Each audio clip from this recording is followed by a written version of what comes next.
do it formally though in our school. We did when we used to do it. Yeah, some schools are, a little further along than others.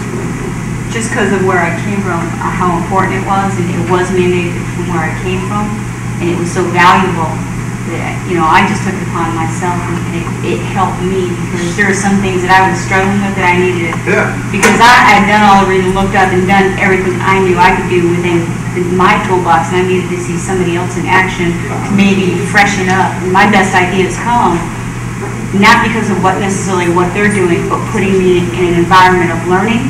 And it stirs things up in me. It may not even be related to what's going on, but it stirs my learning enough to get me thinking outside my box. And that's what I did. It was very, very helpful. And so that's why, and I opened that door, and I think we do. I mean, I've noticed that, and I haven't been teaching APS very long, but a lot of people are observing you, but it's something different when your colleague or somebody that you're working with on a regular basis comes in, because they know your students really, really well, and they know exactly what you're going through. So their feedback is really directive to what's happening at your school, in your environment. That's good to hear you say, because I truly believe that too. That, we'll continue to work on that. We're getting better. I wish I didn't have to tell you, hey, encourage it. I tell them. I mean, we do mandate it, but for the most part, I want you to just go. Just take 10 minutes. Don't spend the whole time with those good music. Are you mandating it for all of your teachers, or are you mandating it for the ones that you need to see officers? When we did it last year, everybody. Because even me as principal, I'm always on the phone calling my principal buddies and saying, hey, what are y'all doing? How are you doing? In fact, I made about 8 calls last week.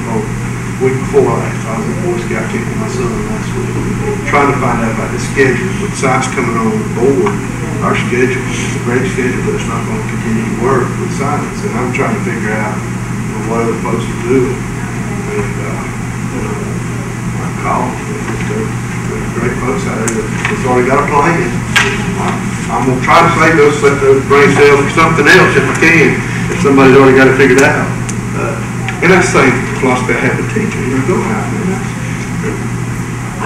I'm sorry, I didn't pay very close attention to your time frame, but when will you be up for re-service? 3 years. So when did you receive it? Just this year. Actually, I'm going to Washington next week for another celebration, nationally. Late Wednesday. Be there Wednesday through Saturday.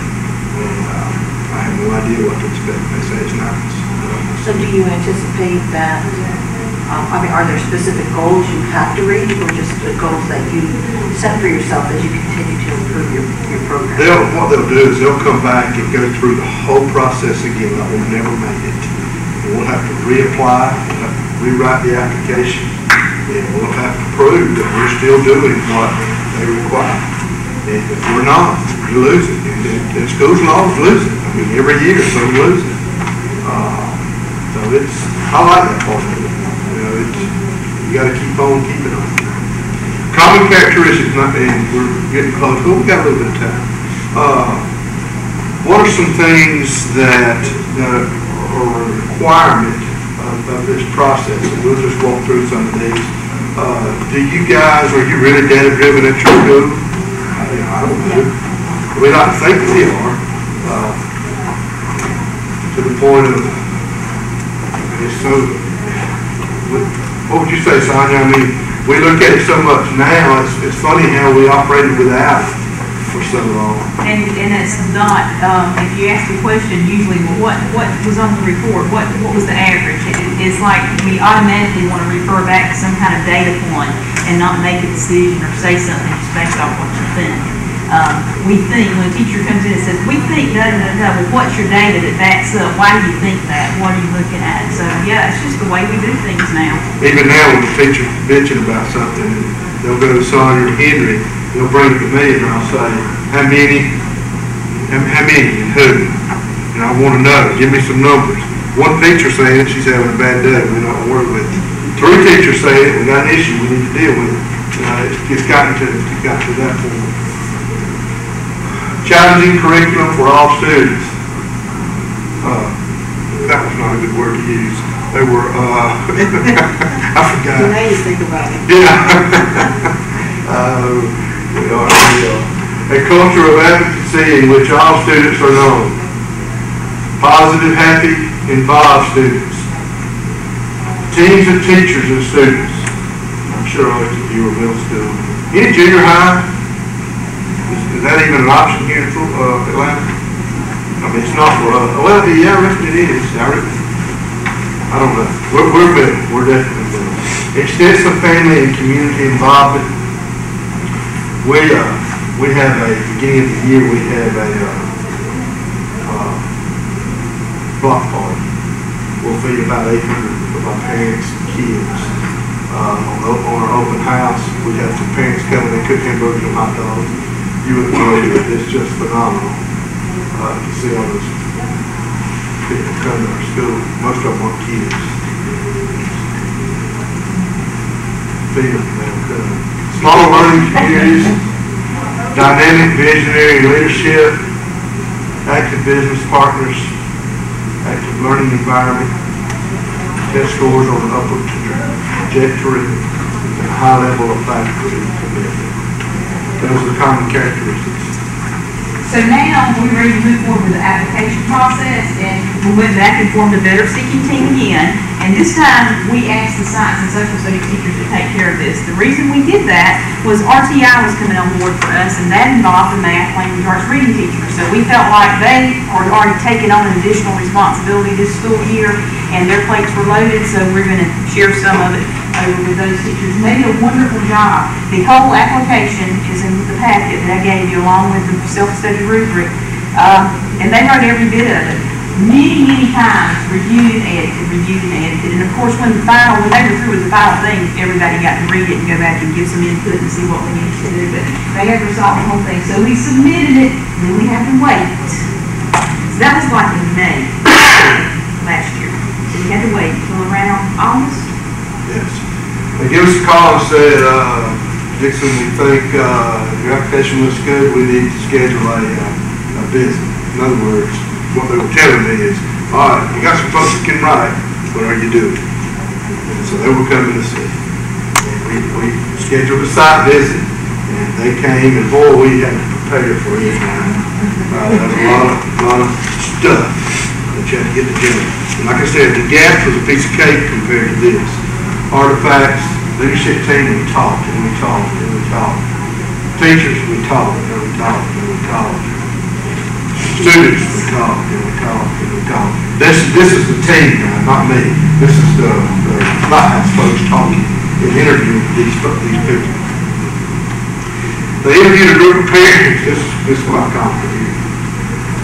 Well, I have my best parents, PTA president, and my school council, and my business partner people. I mean, I brought in 15 of the finest parents in America. And they knew all the vocabulary. They did a great job. I mean, they wooed them, and they said, Dixon, they did a nice job, but we need to see some more parents. I said, wow. I just showed them the best. So they left, and I said, everybody get together. So we met in my office, and we stayed till 9 or 10 o'clock that night, calling parents, just going down the list. We didn't care who. We had to find somebody that could come at 8:30 the next morning. And people have to take off work if they, so we can't take off work. We got them.